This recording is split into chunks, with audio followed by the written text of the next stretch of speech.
All right, folks, this is my quick review of the Jasion EB5 Roamer, and the TLDR of it is that it's a great bike and I've enjoyed it, but there is a little bit of a story that goes along with it.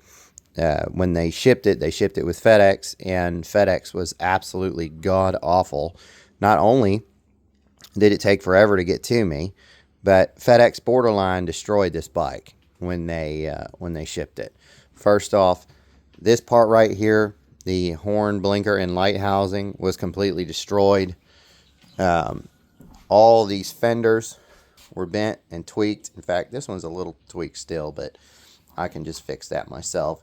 And the rear derailleur was bent. The ear on the frame right here where the derailleur attaches was bent, and the derailleur cage was also bent. Thankfully, the wheels weren't bent or anything like that. But I have to tell you, the reason I tell you that story is not to poo-poo on the bike. I know that, any company can have issues with with trying to get a product from themselves to the customer. That can happen with any company.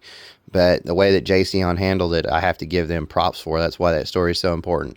Because I reached out to them on Amazon, I reached out to them via email, and I reached out to them on social media. And their social media guy, I don't know who's running that, but they're doing a bang-up job, because their social media guy got to me within minutes and gave me all the information. That's how I figured out who to email and what to do. And then when I got a number from them identifying I got my shipment number and all that stuff, sent it to them, and they pushed everything along. I have to tell you, they sent me a new one of these and told me how to put it on. It was pretty easy.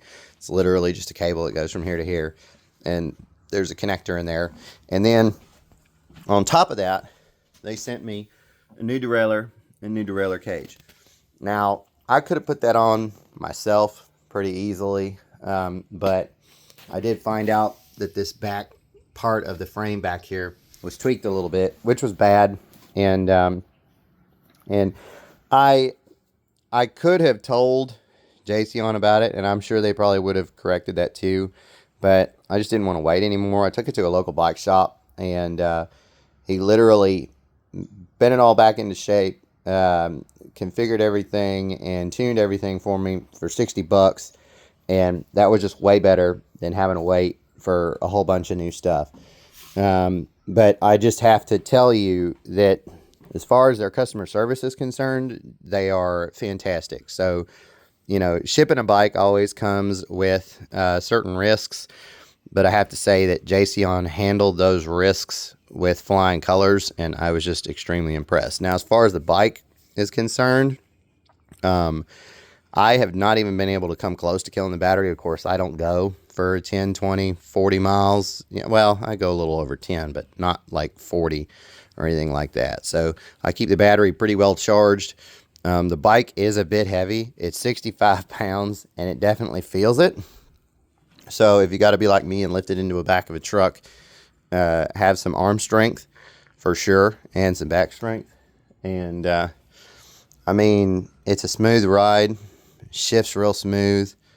It's fast. It's really, really fast. P1 on it starts out at 11 miles an hour, and it goes all the way up to 28. I've had it to almost 30 on a downhill. So I have been nothing but impressed and satisfied with it. And yeah, I didn't see a whole lot of reviews online for this bike in particular, so I thought it would be valuable to go ahead and make it. Thanks, guys. Bye.